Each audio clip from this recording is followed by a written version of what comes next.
So just remember that this vlog is just the clip vlogs and random vlogs that I put in this video.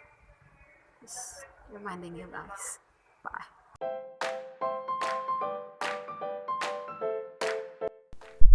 So hello guys, so I'm just gonna dub this video instead of putting subtitles because it's very tiring and it's not good like where you're watching you are reading. So as you can see my sister in my back, gonna segue because she told me that she want to be in this video or in this vlog, so that's the way she want to do it, just segue at my back. So I'm just eating my brunch, breakfast slash lunch.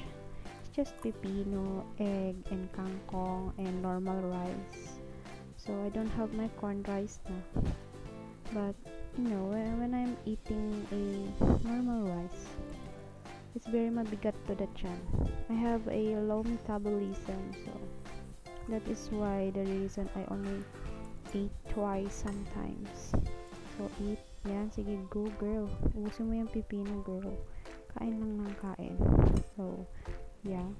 Maingay yung mga ibon. Ayan, subo. Sinubuan ko yung kapatid ko because she want to taste what is my cooking. So, that there, pusog na ako. Pero, kailangan ubusin yung pagkain, girl.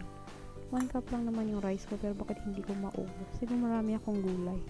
Pipino pa. Okay, I'm done. So, maganda pala yung lightning.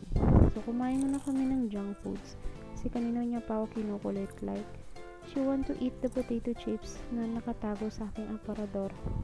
So, it's my favorite. So, I can't give it to her. So, nag-share na lang kami. Like, gusto niya. Saya niya, oh. Pero ako naman. Hindi ko pa gustong kainin, but she wanted na. Okay. Oh, ayan. Natusok yung lalamunan ko. Ang dami kasing sinubo. Okay, let's continue eating my chocolate. So, ayaw niya ng chocolate, so ako na lang kumain. Ubusin ko na lang ito. Okay, bye. So hi guys, I'm just waiting for the pancit canton. I am eating right now. I'm eating my brunch like 1:40 in the afternoon.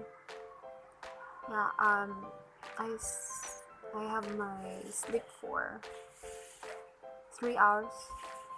I'm having my insomnia again.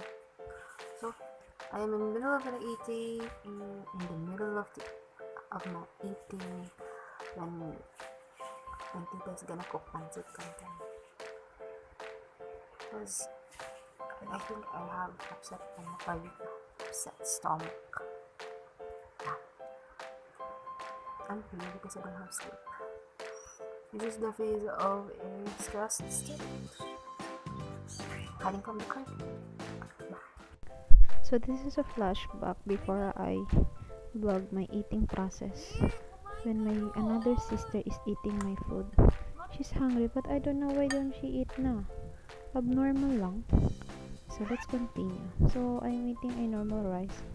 So, the first video while I'm eating, it's around 1 o'clock in the morning. In the afternoon pala. Okay, this time it's around, I think, I eat around 9 or 10 this evening. Yeah, it happens a while ago. So, I'm eating na. It's gulay and fish na nilagyan niyang nyog. Yan, I am eating na. Konti lang din naman yung rice ko, 1 cup. At ang feeling ko, ang dami-dami kong tinula. Oh, ayan. Yan, mapait. It's ampalaya. I don't like the last of ampalaya kasi mapait na. So, continue eating the gulay. Isa lang naman yung ampalaya, kaya no worries. Yan, eat pa more. Sobo pa more, girl. Mga kanin na yan, gulay. Ubusin mo. Okay. Ayan, tapos na ako. Okay, bye.